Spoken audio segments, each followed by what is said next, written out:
member, which is a black man, questioning him and talking concerning the Jacksonville shooting. I'm Tyrone Bowman. This is Tyrone Bowman Tonight. According to Politico, Republican Governor Ron DeSantis got into a heated argument during a press conference on Thursday with an audience member, and I'm inserting a black audience member, who blamed him for a recent racially motivated mass shooting that left 3 black people dead. This is something that the racist governor down in Florida does not want to address head on.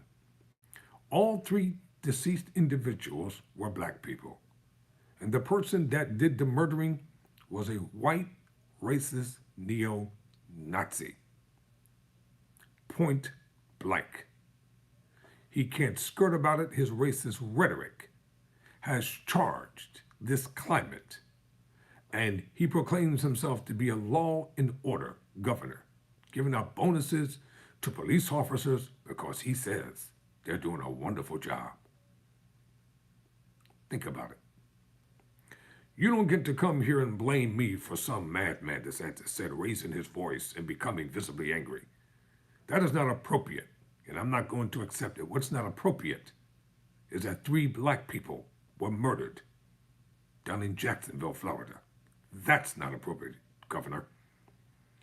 DeSantis' team had been defensive on social media and in news articles following similar accusations from state Democrats, black leaders, and the White House after a white gunman initially targeted a historically black college, then committed the murders in a nearby store in Jacksonville, Florida, before killing himself.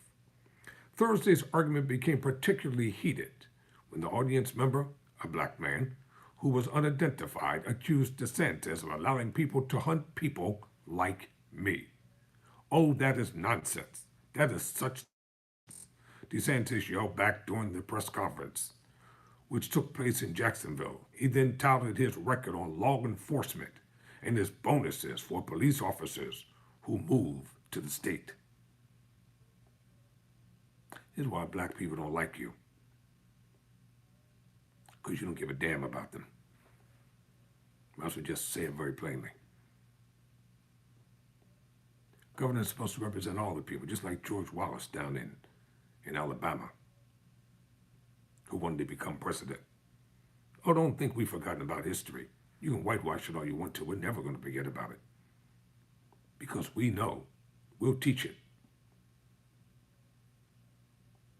Quote, and I say segregation now, segregation tomorrow, segregation forever, close quote. Those were his infamous words.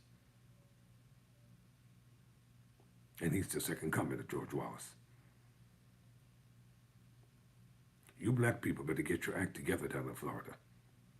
You better mobilize and organize. Stop boycotting. And get this man out of office. Constitutionally, you have a right to vote him out of office. It's easy to talk big when you got a bunch of steroid-injected cops protecting your every move. All white, might I add, wherever you go. The roughly 3-minute exchange initially started out cordial, with both men thanking each other for their military service. The man who wasn't pictured in the video, but according to the governor's office, was standing in the back near journalists, accused the governor of backing policies that hurt people like myself, and said weapons go to hateful people. He then raised the mass shootings, but DeSantis stopped him and shot back. I'm not going to let you accuse me of committing criminal activity. I'm not going to take that. The governor then raised the fact that the accused 21, now listen to this. Listen to this plausible explanation that he gives to try to justify what this dude did. The governor then raised the fact that the accused, 21-year-old gunman, Ryan Palmer, had a history of mental illness. Police reported he was involuntarily institutionalized for emergency mental health services as a teenager, What the hell does that have to do with him being a murderer? He shouldn't have been ruled ineligible, DeSantis said. But that didn't involuntarily commit him. As the man began to talk back, DeSantis interrupted him and said, "There is the truth. There is something about the truth. It's not everyone doesn't have their own truth." DeSantis didn't mention that Palmer also had a racist manifesto and drew swastikas on his weapons. Democrats have similarly accused DeSantis of creating an environment in Florida that allowed the shooting to take place. They specifically blame policies such as loosening gun laws and ending diversity programs, as well as his ban for what he calls critical race theory in schools, referring to progressive viewpoints on racial relations. Some black Floridians jeered and booed DeSantis, rightfully so. When he attended a vigil, he had no business being there, for the deceased, pledging security funding and whatever, who gives a damn. I'm Tyrone Bowman. This is a bunch of BS this man is talking. Never surrender, never quit.